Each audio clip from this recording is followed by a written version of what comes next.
자, 이번 시간은 기초공사에 대해서 한번 해보도록 하겠습니다.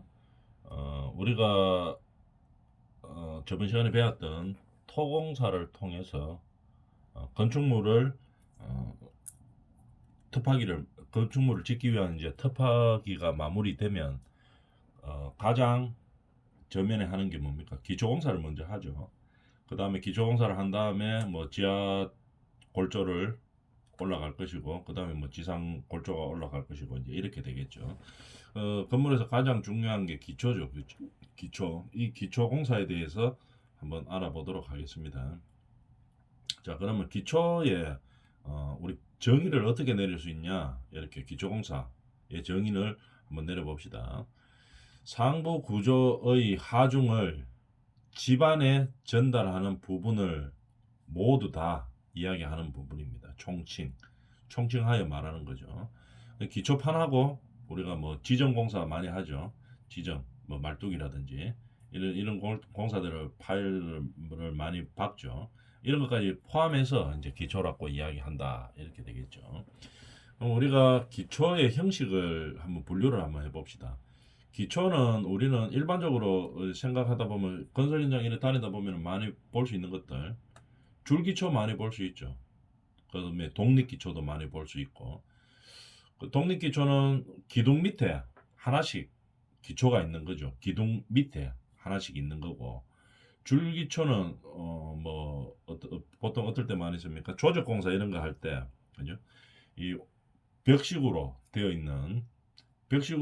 있는 구조물이 올라갈 때 벽이 지나가는 옹벽이 지나가는 자리 밑에 기초가 필요할 때, 기초가 당연히 필요하겠죠. 그럴 때 이제 벽이 지나가는 자리만 기초를 하는 거죠. 줄처럼 쭉 연결시켜 놓은 겁니다. 이제 그렇게 하는 게 줄기초죠. 그 다음에 온통 기초는 뭡니까? 기초 들어가는 부위를 전부 다 매트처럼 쫙 콘크리트를 다 탓을 하는 거죠. 이걸 갖다 쉽게 뭐 이렇게 온통 기초라고 이야기하고 나눌 수 있죠. 보통 이렇게 우리가 흔히 접하는 것들은 이런 것들이죠. 볼 수 있고 뭐 이해하고 할 수 있는 게 뭐 독립 기초라든지 줄 기초라든지 아니면은 매트 기초라든지 이제 이렇게 접할 수 있겠죠. 이런 기초들을 그러면 뭐 어떻게 분류를 하고 있나 이거에 대해서 한번 알아봅시다. 기초는 푸팅 기초와 원통 기초로 나눈다 이 말이겠죠. 푸팅 기초는 아까 이야기했다시피 독립 기초라든지 줄 기초라든지 이 기초를 칠 때 전체 매트가 아니고 뭐 독립적으로 있는 부분을 말하는 거죠. 독립 기초 기둥 밑에 독립적으로 기초를 두고 있다든지 아니면은 벽식 구조가 올라가는 부분 밑에 기초 그 부분만 있다든지 이걸 갖다 푸팅이라고 이야기합니다. 온통 기초는 그런 거 관계없이 전부 다 합치는 거겠죠. 기초가 들어가는 부분에 매트처럼 완전히 다 합치는 겁니다. 이걸 갖다가 온통 기초라고 이야기합니다. 형식은 그렇게 나눠지고, 그 다음에 지지 형식에 따라서 그럼 기초를 어떻게 나눌 수 있느냐 한번 봅시다. 우리가 건물을 짓는데 예를 들어 뭐 2층짜리, 3층짜리 짓는다고 생각해 봅시다. 그 기초 자체가 보통 기초 매트로 쳤을 때 또는 뭐 줄기초로 쳤을 때 마찬가지겠지만 뭐 구조 개선에 의해 보니까 깊이가 뭐 한 60cm 정도 된다. 600. 뭐 아니면 또 한 40cm 정도 된다. 400. 건축에서는 다 미리로 이야기하죠. 그래서 400, 뭐 500, 600 요 정도 되는 것들. 이런 것들은 전부 얕은 기초라고 말할 수 있습니다. 뭐 금방 이야기했던 줄기초라든지 매트, 그러니까 온통 기초죠. 전부 다 친다든지 이런 것들을 갖다가 작은 건물 칠 때 얕은 기초로 이제 직접 기초로 이제 만드는 거죠. 이런 걸 갖다 얕은 기초라고 이야기하고, 깊은 기초는 뭐 어떤 것들이 있냐면은 우리가 큰 건물을 져요. 높은 건물 뭐 10층짜리 이런 거 지면은 그냥 아까 이야기했던 뭐 줄기초나 매트 기초, 소형 건물에 쓰이는 거 이런 것들로서는 하중을 버틸 수가 없죠. 그래서 이 건물의 하중을 어디다가 얹어 놓습니까? 경안반에다가 얹어야 되겠죠. 그래야지 이 건물이 규모가 있어도 밑으로 꺼지지가 않아지겠죠. 그죠? 자중에 의해서 어, 치마가 되지를 안 하겠죠. 그러려고 하면은 우리가 예를 들어서 지질 조사를 해보니까 경안반이 17m 아래에 있다. 이래 되면은 우리가 요행이 건물이 딱 17m 파고 들어가는 건물이다. 예를 들어서 뭐 지하 4층까지 있어가지고 17m 기초까지 딱 보니까 17m 정도 딱 들어가가 안반 위에 딱 얹혀진다. 이러면은 이 뭐 기초 지정이 필요가 없겠죠. 이 말뚝 같은 게 필요가 없겠죠. 건물을 안반 위에다가 건물이 안반 위에 올라가 있는 형태이기 때문에 필요가 없습니다. 그런데 예를 들어가 지하가 뭐 2층까지밖에 안 파가지고 깊이가 10m밖에 안 된다. 그런데 안반이 17m에 있다. 이러면 이 건물을 갖다 파일을 박아가지고 안반 위에 얹어놓고 그 위에 건물을 얹어야 되겠죠. 그래야지 이제 치마가 발생하지 않겠죠. 그래서 이렇게 할 때 우리가 파일들이 필요하죠. 이런 걸 갖다가 하는 것을 설치하는 것을 기본 기초라고 이렇게 분류합니다. 그냥 분류 방식이죠. 이런 것들이 있다 하는 것만 알아놔주면 되겠습니다. 기초공사에 그러면 필요 조건이 뭐냐? 기초 공사를 할 때 어떤 필요 조건이 있는가 한번 알아봅시다. 집안의 지지력이 일단 안전해야 됩니다. 지지력이 안전해야지 그 위에 기초 공사를 할 수가 있는 거죠. 그러면 집안이 안전하지 못하면 어떻게 하면 됩니까? 안전하게 바꿔주고 하면 되겠죠. 그 다음에 그럼 안전하게 바꾸는 거는 뭐 어떤 방법들이 있습니까? 완전히 흙을 바꾼다든지 시한공법을 써서 완전히 바꾼다든지 아니면 다진다든지 흙을 다져주면 되겠죠. 아니면은 말뚝을 많이 박아준다든지 그죠? 마찰 말뚝을 많이 박아줘서 집안을 개량하는 거겠죠. 뭐 여러 가지 방법들이 있습니다. 이런 것들에 의해서 안전율을 가지도록 해야 됩니다. 집안의 지지력이 안전율을 가지도록 해야 되는 거죠. 그 다음에 우리가 기초공사에서 가장 조심해야 될 게 이게 이 집안이 부동치마가 일어날지 안 일어날지 이게 이제 잘 판단을 해야 되겠죠. 부동치마가 뭐냐면은 치마가 똑같이 건물 기초가 있는데 예를 들어가 좌측 우측 이렇게 있겠죠, 그죠? 똑같이 예를 들어가 뭐 한 3cm씩 치마가 됐다. 이것도 물론 안 되지만 이거보다는 한쪽만 치마되는 게 이게 이제 건물에 크랙이 간다든지 뭐 심한 경우 붕괴가 간다든지 이런 이제 문제가 많이 발생할 수 있죠. 그래서 기초공사를 할 때 부동치마의 가능성이 없도록 그렇게 공사를 해줘야 됩니다. 그죠? 부동치마가 건물이 크랙이 발생하거나 뭐 어떤 문제가 발생할 수 있는 뭐 붕괴될 수 있는 가장 큰 원인이라고 볼 수 있죠. 뭐 쉽게 말해 어떨 때 뭐 부동치마가 일어나느냐? 건물이 이제 기초가 들어가는데 뭐 한 예를 들어 100평이라고 봅시다. 그 중에 50평은 그냥 일반 흙이에요. 아니면 뭐 단단한 흙입니다. 근데 반이 뭐였냐면 옛날에 그 개울이었어요. 옛날에 반 50평은 개울이었는데 이제 뭐 흙을 얼마 전에 이제 덮어가지고 그냥 눈으로 보기는 평평합니다. 그런데 건물을 그 위에다가 이제 얹혀 놓으면 어떻게 됩니까? 이 옛날에 그 개울이 있던 쪽으로 건물이 하중이 이걸 버티지를 잘 못하겠죠. 그 지지력이 없으니까. 그래서 이제 그쪽으로만 기울게 됩니다. 반은 단단한 흙 위에 있으니까 잘 버티고 있고 반은 이제 연약 지반 위에 있으니까 이게 반이 밑으로 치마가 되는 거죠. 그렇게 하다 보면 중간에 어떻게 되겠습니까? 크랙이 가겠죠. 심한 경우 붕괴도 될 것이고 이런 식으로 하게 되기 때문에 부동치마가 일어날 가능성이 있으면은 어떻게 됩니까? 구조 개사를 더 확실하게 한다든지 아니면 부동치마 되는 요소들을 없앤다든지 이렇게 해가지고 강화가 돼야 되겠죠. 그래서 부동치마가 일어나지 않도록 해주고 그 다음에 공사를 해야 됩니다. 그래서 뭐 부동치마 일어날 가능성이 있다면 구조적으로 아주 더 강화시켜 가지고 이 기초 자체가 부동치마에 의해서 크랙이 가지 않을 정도의 강성을 가지게 한다든지 아니면 부동치마된 뭐 요소를 없앤다든지 이제 이렇게 하고 공사를 시작해야 되겠죠.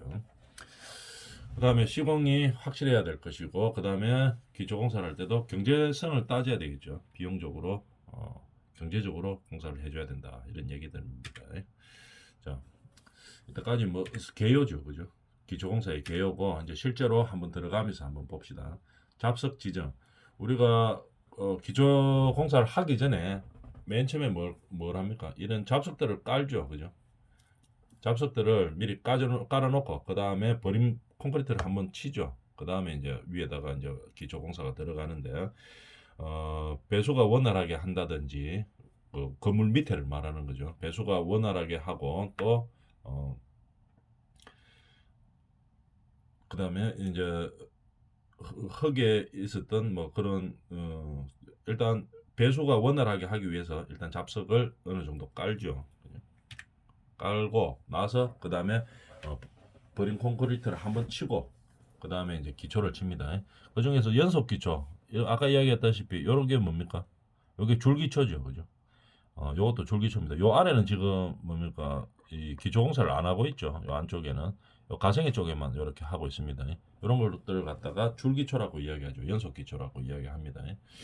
그러면은 여기를 전부 다 매트 콘크리트로 탓을 하면은 가장 좋기는 하죠. 근데 왜 이렇게 줄기초를 합니까? 비용이 많이 드니까 그렇게 하죠. 그래서 매트가 뭐 좋기는 제일 좋겠죠. 강성도 제일 좋고 그다음에 뭐 부동치마도 일어나지 않고 가장 뭐 좋습니다. 이 줄은 줄기초보다는. 그렇지만도 비용이 많이 들기 때문에 이 경제적으로 필요 없는 부분에서 뭐 다 매트 치고 뭐 온통 기초하고 이렇게 하지는 않아죠. 그래서 경제적으로 따져서 해야 되기 때문에 기초의 형식입니다. 줄기초죠. 요 뭐 벽이 돌아가는 부분들만 이렇게 이제 기초를 타설 했습니다. 중간에는 비어 있는 거죠. 위에 이제 일정 슬라브에서 이제 똑같이 맞춰주겠죠. 그래서 안쪽은 비어 있는 형태입니다. 그렇지만 이 연속 기초 보다시피 다 연결돼가 있죠, 그죠? 연결돼가 있기 때문에 집중 하정이 쏠린다든지 이런 거는 다 분산을 시킬 수가 있는 형태죠. 그 다음에 매트 기초 들어가는 부분에다 전부 다 콘크리트 타설을 다 하는 겁니다. 6기까지 그죠? 다 하는 거죠. 콘크리트 양이 엄청 많이 들어가겠죠. 근데 대신에 목수 인건비는 좀 줄어들겠죠. 그래서 이제 뭐 형태나 규모에 따라서 비교 우위가 어느 게 더 경제적이라고는 이제 말을 못 하겠죠. 그래서 구조적 계산이나 여러 가지를 판단해서 이제 설계를 해줘야 되는 겁니다. 형식이 일단 연속 기초, 줄기초 형태를 말하는 거죠. 그다음에 온통 기초, 전부 다 치는 거, 매트라고도 이야기합니다. 이런 것들을 이제 사진으로 봤습니다. 그다음에 우리가 보통 상가 건물 같은 거 질 때 많이 쓰는 거 기둥 밑에 이제 기초가 있는 형태죠. 그죠? 요것만 기초가 되는 겁니다. 그리고 위로 올라가 가지고는 어떻게 뭐 일정 바닥 슬라브에서는 타설을 하겠죠. 타설을 하게 되면 이렇게 되겠죠. 요 밑에만 이제 기초가 있는 거겠죠. 기둥 밑에만 독립 기초가 있는 겁니다. 그래서 위에 일정 바닥 콘크리트를 타설하고 그 다음부터는 이제 지상층에 올라가서 골조가 올라가면 되는 거겠죠. 이런 형태입니다. 콘크리트 타설하는 그림이 있고 보통 이런 독립 기초를 하고 일할 때는 비용은 좀 많이 절감이 되겠죠. 비용은 좀 절감이 많이 되고 콘크리트 양도 적고 그다음에 인건비도 좀 적게 되겠죠. 이 줄기초보다 훨씬 좀 적습니다. 그렇게 되고 깊이도 어떻게 좀 높게 깊게 잡을 수 있죠. 독립 기초를 깊게 잡아도 뭐 인건비라든지 물량에서 뭐 그렇게 많이 들어가는 형태는 아닙니다. 그죠? 그러나 이 뭐 하고 싶다고 다 할 수 있는 건 아니죠. 기둥 형태로 올라가는 건물에서만 할 수 있는 겁니다. 그죠? 그래서 구조 계산이나 이런 거에 의해서 이제 어떤 기초로 갈 것인지 계획을 잡아서 이제 해야 되겠죠. 시공성도 봐야 되고 경제성도 봐야 되고 그 다음에 일이 어느 정도 공사 기간을 생각도 해야 되고 그렇게 모든 것을 따져서 기초 형태를 선정을 합니다. 여기서 보면은 이제 뭐 독립 기초로 이제 밑에서 올라왔겠죠. 상가형 건물입니다. 기둥보가 있는 형태겠죠. 기둥보 슬라브. 기둥하고 보하고 슬라브로 형성되어 있는 건물 형태를 뭐라 합니까? 라멘조라고 이야기하죠. 이 라멘조 건물에서 1층에서 뭐 이게 주차장이 될지 뭐 상가가 될지 그거는 뭐 잘 모르겠지만 기둥 형태로 일단 올라와 있습니다. 이럴 때는 매트 콘크리트를 쳐도 되고 아니면은 뭐 비용이나 뭐 이런 공사기간이나 이런 것을 좀 절감하기 위해서 요 독립기초로 이제 많이 하기도 하죠. 자, 이런 식으로 이제 기초가 있고 그 다음에 대근이 올라와가 있는 거죠. 대근이 올라와 있습니다. 대근이 올라와 있고 그 다음에 일정 슬라브를 치고 그 다음에 이제 필요 높이만큼 올라가겠죠. 일정 바닥이 올라가겠죠. 일정의 기초는 여기까지라고 일단 볼 수 있겠습니다. 콘크리트를 이렇게 타설을 했는 얘기죠. 자, 그 다음에 기초공사에 대해서 한번 해보면은 아까 흙막이 할 때도 이야기했는 공법이네요. 아일랜드 공법입니다. 이게 뭐냐면은 흙막이 공사를 할 때 우리가 아까 저번 시간에 이야기했다시피 좀 불안전하고 위험하죠. 위험하기도 하고 그다음에 뭡니까? 비용도 많이 들고 이렇기 때문에 그 중에서 아일랜드 공법에 대해서 한번 봅시다. 읽어보면 중앙부에 먼저 기초 공사를 합니다. 어떻게 했는가 하면은 이런 흙막이를 하고 90도로 터파기를 계속 들어오는 게 아니고 그냥 오픈컷으로 간단하게 이렇게 경사가 있으니까 흙막이를 안 해도 이렇게 파낼 수 있겠죠. 포크레인 들어가 그냥 파면 됩니다. 이렇게 기울기가 있기 때문에 안전한 기울기가 있기 때문에 파고 들어와서 그 다음에 여기다가 나중에 그러니까 지하 뭐 4층이라고 봅시다. 4층에 하게 되는 기초를 하나 먼저 장착을 해 놓습니다. 똑같이 실제 높이에 그죠? 실제 집안 높이에다가 기초를 장착을 해놓고 그 다음에 이 기초를 흙막이 기초에다가 흙막이를 지지를 합니다. 그러면 어떻게 됩니까? 이 흙막이가 붕괴될 가능성이 훨씬 줄어들겠죠. 그래서 이 기초를 중앙부에 먼저 해놓고 섬처럼 먼저 해놓는다 이 말이죠. 그래서 아일랜드 공법입니다. 기초를 먼저 해놓고 그 다음에 이거를 흙막이를 여기다가 지지를 하는 겁니다. 지지를 해서 나머지 흙들을 터파기를 하는 거겠죠. 이제 이런 식으로 하는 게 뭡니까? 아일랜드 공법입니다. 주변의 흙을 파내고 그 부분의 구조체를 시공하는 방법이다. 이렇게 되는 게 아일랜드 공법이다. 이런 얘기입니다. 그 다음에 심초공법에 대해서 한번 해봅시다. 심초공법은 뭐냐면은 우리가 지하 뭐 몇 층짜리 건물을 짓는데 처음에 뭡니까? 표터를 먼저 제거해내고 그 위에 있는 요 위에 있는 흙을 말하는 거죠. 표터를 제거해내고 그 다음에 기둥이 들어갈 위치를 먼저 파내는 겁니다. 요렇게 파내죠. 흙막이를 해서 터파기를 하는 게 아니고 기초란다. 기둥이 들어갈 자리를 먼저 파내는 겁니다. 요즘 요 파내고 있죠. 요 사람들이 들어가 파내고 있습니다. 지름이 어느 정도 3에서 3.5 정도 되는 우물처럼 파내는 겁니다. 우물처럼 파내는 거죠. 그 다음에 어떻게 합니까? 콘크리트를 쳐서 요 위에다가 기둥을 세우는 겁니다. 기둥을 먼저 세우고 나면 어떻게 됩니까? 세우고 1층 바닥을 먼저 타설을 하는 거죠. 뭐 철골이 됐든 철근 콘크리트가 됐든 이렇게 타설을 하는 겁니다.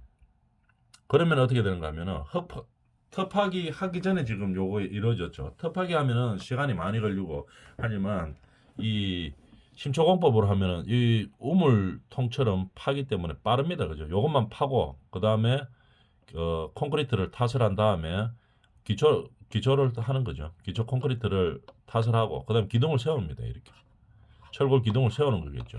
세우고 난 다음에 기둥이 서면은 1층이 공사가 가능하죠. 1층 바닥이 1층 바닥을 합니다. 그 다음에 이제 지하로는 터파기를 하고 지상으로는 올라가는 겁니다. 볼조가 역타공법을 한다는 얘기겠죠. 역타공법 하기 위해서 하는 게 이게 심초공법입니다. 이런 내용입니다. 한번 읽어볼까요? 그림을 한번 자세히 봅니다. 그림을 보면은 다 이해가 되겠죠. 처음에 기둥이 설 자리를 팝니다. 그죠? 우물처럼 파는 거죠. 깊이는 어디까지 파야 됩니까? 실제로 기초가 내려가야 되는 곳까지 팝니다.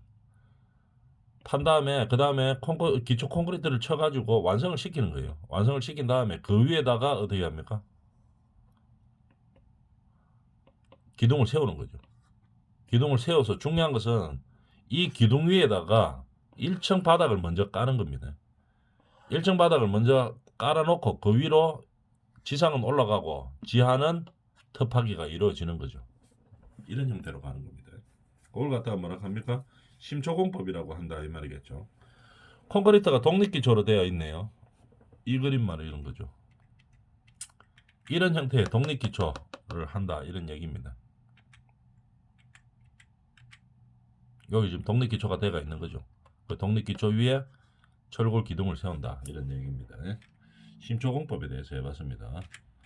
그 다음에 유메틱 웰케이슨 공법. 자, 이건 뭐 많이 쓰이는 공법은 아닌데 뭐냐면은 요 스판만한 거를 한 스판 또는 뭐 두 스판짜리 스판, 요 기둥에서 기둥을 스판이라고 하죠.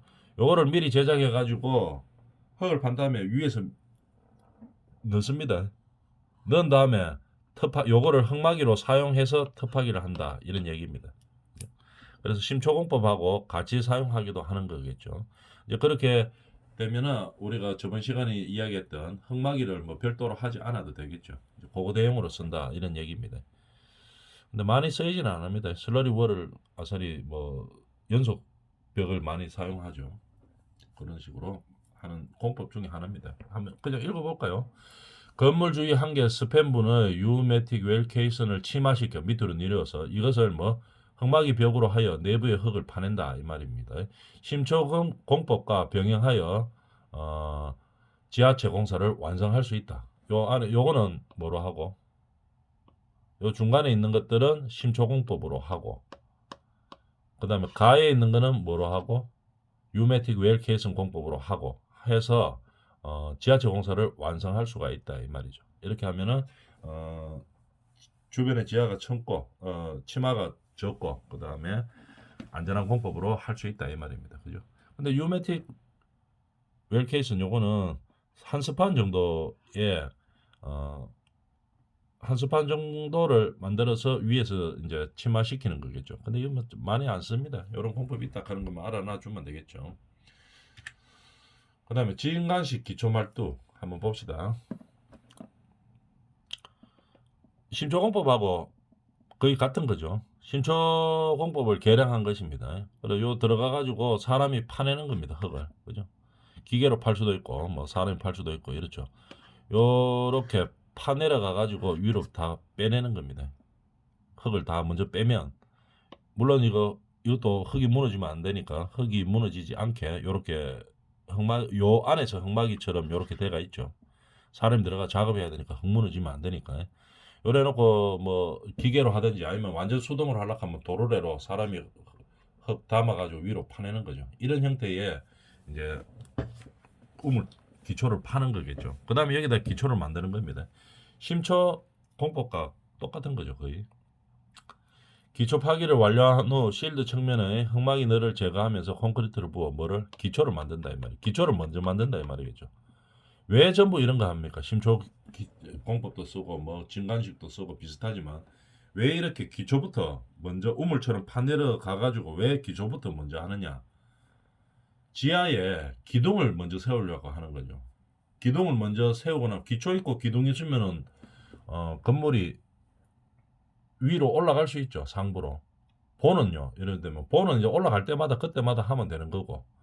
그래서 기초하고 지하에 기초하고 기둥이 서 있기 때문에 지상층이 올라갈 수 있는 거죠. 그래서 공기를 확 단축시킬 수 있는 그런 여건이 되는 겁니다. 기초공사 해놓는 거 한번 볼까요? 말뚝에 대해서 한번 봅시다. 기초를 하는 공사의 흐름에 대해서 한번 볼까요? 자, 공사 준비를 하고 일단 지정공사를 먼저 하겠죠. 지정공사. 그 다음에 지정공사 하고 난 다음에 기초공사를 합니다. 그죠? 그 다음에 뭐 청소를 하고 이렇게 되겠죠. 지정공사는 쉽게 말하면 뭡니까? 말뚝 밟는 것도 다 지정에 해당되겠죠. 그죠? 그래서 아까 했던 내용이 또 나오네요. 그래서 얕은 기초와 온통 기초로 나누고 그 다음에 뭐 온통 기초에는 말뚝 지정 아까 다 했던 내용이 나오네요. 그래서 한번 대충 봅니다. 얕은 기초는 뭐 잡석 지정, 모래 지정, 뭐 자갈 지정, 콘크리트 지정으로 나누고 온통에 뭐 기성 말뚝 받고 기초 이제 공사 시작하는 거죠. 지정 공사를 마감한 다음에 그 다음에 이제 기초 공사를 하는 거겠죠. 기초 공사할 때는 뭐 버림 콘크리트 한번 치고 그 다음에 뭐 설계에 의한 기초 공사를 실제로 하는 거겠죠. 뭐 줄기초면 줄기초, 온통 기초면 온통 기초 이런 식으로 하는 겁니다. 자, 이런 형태로 이제 기초 공사가 마무리가 된다 이런 얘기겠죠. 그런데 그걸 하기 전에는 뭐 반드시 지질 조사도 해야 되고 시공 계획을 세워서 공정표에 의해서 해야 된다 이런 얘기겠죠. 그럼 지정 공사는 왜 하느냐? 왜 하는 거겠습니까? 이 기초가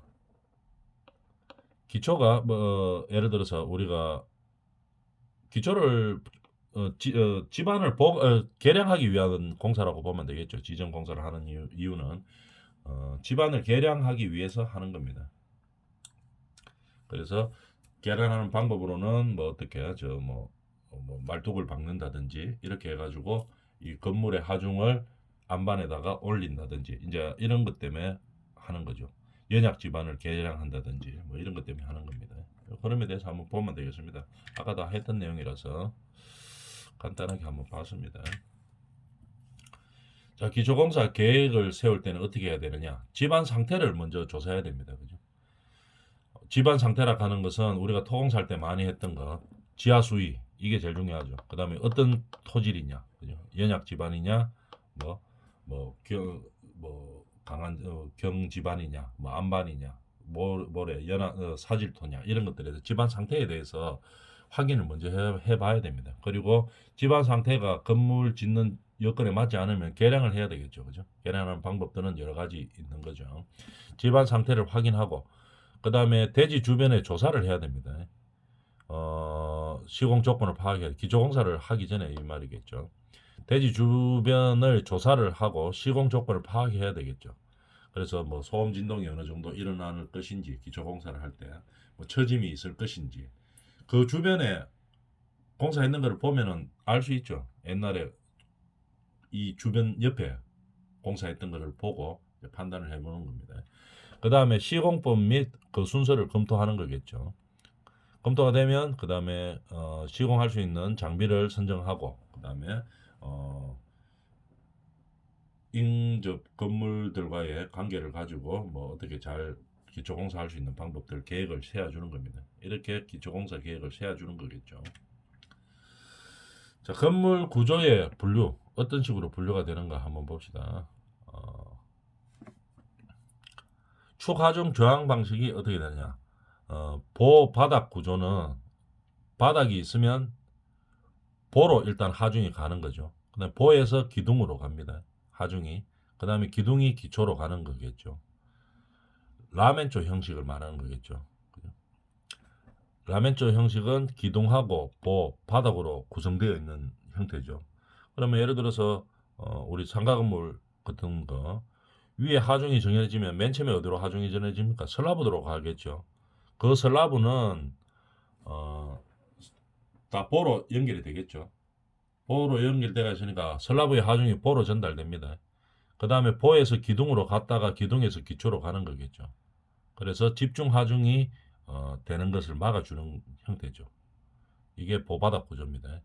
그 다음에 벽식 구조, 조적 구조 이렇게 되어 있죠. 벽식 구조는 우리가 제일 많이 볼 수 있는 형태가 어떤 것입니까? 아파트 같은 형태죠. 아파트에 보면은 기둥이 별로 없죠. 거의 없죠. 전부 벽이 기둥 역할을 하는 벽식 구조죠. 이거는 하중이 어떻게 되느냐? 자, 슬라브의 하중이 전해지면 일단 벽으로 갑니다. 보나 기둥이 없기 때문에 벽이 하중을 받추는 역할을 하는 거겠죠. 아파트 생각해 보면 됩니다. 벽으로 갔다가 벽에서 바로 기초로 가는 거겠죠. 이런 형태로 하중이 전달됩니다. 그러면 우리가 조적식 건물들, 벽돌 말하는 거죠. 벽돌 건물은 어떻게 되어 있느냐 하면은 벽돌이 쭉 올라가면 벽돌 위에는 뭡니까? 슬라브 바로 치는 게 아니고 테두리 보를 돌립니다. 테두리 보가 있고 그 다음에 그 위에 슬라브가 같이 연결되어 있는 거죠. 그러면 콘크리트를 치면은 이 슬라브하고 테두리 보하고 한꺼번에 칩니다. 그래서 일체형이 되도록 하죠. 그 테두리 보 밑에 조적 벽돌이 있는 거죠. 벽돌 밑에 기초가 있게 되는 거고. 그리고 하중 전달 방식도 마찬가지입니다. 슬라브에서 테두리 보러 갔다가 테두리 보 밑에 있는 벽돌로 가는 거죠. 가중이. 그 다음에 기초로 가는 거겠죠. 무량판 구조는 뭐가 없는 겁니까? 보가 없는 거죠. 바닥이 대신 두꺼워요. 슬라브가 뭐 15전, 20전 이런 게 아니고 20cm를 말하는 겁니다. 저는 200mm 이런 게 아니고 뭐 350mm 이제 이렇게 되는 거겠죠. 보가 없이 대신에 슬라브 바닥이 두꺼운 형태입니다. 그러면 무량판 구조에서는 바닥에서 기둥으로 바로 가는 거죠. 기둥으로 갔다가 기초로 가는 형태가 되는 겁니다. 그 다음에 횡력 저항 방식에서는 뭐 가세는 우리가 뭐 기본적으로 알고 있죠. 한옥 같은 데 보면은 45도로 받쳐놨는 거죠. 그죠? 이런 가세로 횡력을 저항할 수도 있고, 그 다음에 라멘 형식, 그 다음에 코아는 우리가 뭐 건물 같은 거 지으면 코아 형식으로 코아가 횡력을 이제 저항하는 거겠죠. 코아에서는 뭐 계단하고 보통 뭐 있습니까? 엘리베이터하고 이런 거 한꺼번에 모아놓죠. 그래서 그 부분에서 횡력을 저항할 수 있도록 코아를 뭉쳐놓는 겁니다. 튜브 형식은 말 그대로 튜브처럼 건물이 있으면 외곽 쪽에 저항할 수 있는 횡력에 저항할 수 있는 형태로 만들어 주는 겁니다. 외곽 쪽에 많이 만들어 줍니다. 그럼 대신에 뭐 내부의 기둥이나 이런 것들을 좀 작게 하거나 줄일 수가 있겠죠. 외부에 크게 하면은. 그래서 안에 내부 공간을 잘 활용할 수 있게 하는 겁니다. 그게 튜브 형식입니다. 우리가 그 튜브 뭔지 알죠? 그 해수욕장 같은 데 가면 튜브 타듯이 중간에 좀 비어 있고 가생이가 두껍죠. 이런 식으로 건물을 하중을 전달하게 해서 중간에 하중을 많이 오지 않도록 하는 거죠. 그래서 내부 공간을 많이 활용하기 위해서 그렇게 만드는 형식입니다. 자, 부마찰력. 그럼 부마찰력은 뭐냐? 집안이 연약할 때 파일을 말뚝을 박았다고 생각해 봅니다. 말뚝을 박으면은 연약 집안에다가 말뚝을 박으면은 어떻게 됩니까? 흙이 말뚝 주변으로 약간 치마가 됩니다. 연약 집안일 때 말뚝 주변으로 흙이 치마가 발생하는 거죠. 말뚝 주변으로. 그러면은 어떤 현상이 발생하게 됐습니까? 나중에 집안이 치마되겠죠. 다시 한번 정리하면은 연약 집안에다가 말뚝을 박았습니다. 말뚝을 박으면은 말뚝 주변에 흙이 치마가 되는 겁니다. 그죠? 그러면은 어떤 현상이 발생하게 되느냐 하면 전체적으로 집안이 치마가 됩니다. 치마가 되니까 구조물에 균열이 갈 수가 있겠죠. 그러고 균열이 가면 건물이 발생할 수 있습니다. 누수가 발생할 수 있겠죠. 그 다음에 뭐 파일의 지지력이 감소하게 되겠죠. 파일을 박는 목적이 지지력을 증가시키기 위해서 박는 건데 연약 집안에다가 박아 놓으면은 어떻게 됩니까? 지지력이 감소하는 이 부마찰력이 발생한다 이 말입니다. 어디에 발생합니까? 말뚝 주변에 발생합니다. 자, 이제 그렇게 됐을 때 아까 부마찰력의 악 영향에 대해서 이야기했었죠. 나쁜 영향이 어떤 것이 있느냐? 집안이 침하되니까 결론적으로 구조물이 균열이 발생하고 균열이 발생하면 건물이 누수가 되고 그러면서 파일의 지지력이 감소하게 된다. 이렇게 되겠죠. 그럼 발생하는 원인이 뭐냐? 첫 번째는 연약 집안입니다. 집안이 연약하기 때문에 발생하는 거고 파일을 박을 때 간격을 너무 조밀하게 박아 놓으면은 이 부마찰력이 발생합니다. 그 다음에 지하수가 변동이 된다든지 그 다음에 뭐 지표면이 과하중이 간다든지 이렇게 됐을 때 부지 조성을 위한 성토 및 인접 지역 구조물 축조 이런 것 때문에 이제 발생하게 되는 거겠죠. 그러면 어떻게 하면 방지 대책할 수 있냐, 막을 수 있냐 이 말이겠죠. 너무 촘촘하게 말뚝을 박으면 안 됩니다. 간격을 너무 조밀하게 박으면 안 된다는 얘기겠죠. 부마척을 고려해가지고 그 적정 간격을 유지하면서 말뚝을 박아주면 됩니다. 방지할 수 있습니다. 또는 이 말뚝의 관을 내관, 외관 이렇게 슬라이딩으로 미끄러질 수 있는 관을 만들어 줍니다. 그러면은 외관은 미끄러지더라도 안에 내관은 안 미끄러지겠죠. 밑으로 치마가 안 된다 이 말입니다. 그래서 내외관에 있는 이중관 말뚝을 사용하는 겁니다. 또 말뚝 표면에 미끄럼층을 형성해 가지고 마찰력을 저감시키는 겁니다. 그러면 부마찰력이 아무래도 좀 줄어들겠죠. 미끄럼층을 형성하면. 자, 그 다음에 연약 지반을 개량하여서 지지력을 확보해 주면 되는 겁니다. 이렇게 방지할 수 있는 대책이 있겠죠. 그래서 부마찰력이 발생하면은 아까도 이야기했다시피 부마찰력 때문에 지반이 침하되고 건물이 균열이 되고 그 원인으로 건물의 누수가 발생하고 파일의 지지력이 감소하고 이런 문제점들이 발생할 수 있다 이 말입니다. 그래서 방지할 수 있는 대책을 세워줘야 되겠죠. 이렇게 말뚝수의 파일 사이의 간격을 적절하게 해가지고 적절하게 말뚝수를 산정을 하는 거겠죠. 혹은 뭐 내관과 외관이 다른 이중관을 설치하거나 말뚝에 미끄럼층을 형성하거나 아니면 연약 지반을 개량하는 거겠죠. 부마찰력은 중요하죠. 그래서 잘 알아놓도록 합니다. 부마찰력이 생기는 가장 큰 원인이 뭐냐? 연약 지반이 연약하기 때문에 그런 겁니다. 알아놔주면 되겠습니다. 일반도 체크. 이거는 뭐 말뚝을 깊이 소정의 깊이까지 받고 타격 뭐 그냥 읽어보면 되겠습니다. 별로 중요한 게 아니니까 이렇게 체크를 하는 겁니다. 이렇게 타격을 끝날 때는 해머의 낙하 높이, 말뚝의 간입량 및 리바운드량을 측정하여 지지층의 확인과 지지력을 추정하는 겁니다. 어떻게 하느냐? 수평으로 설치한 자를 따라 연필을 일정한 속도로 이동시켜 말뚝의 기록지에 이렇게 탁탁탁 움직이면서 타격할 때마다 앞에 연필을 놔두는 거겠죠. 기록지라고 보면은 타격할 때마다 이렇게 움직이겠죠. 이렇게. 그죠? 그래서 리바운드 자금량과 말뚝의 자금량과 리바운드량을 체크를 하는 겁니다. 리바운드 체크는 뭐 대충 읽어보면 되도록 하겠습니다. 지지력을 측정하는 거겠죠. 자, 이런 식으로 기초공사에 대해서 한번 해봤습니다. 다음 시간에 이제 골조공사에 대해서 이제 본격적으로 들어가 보도록 하겠죠.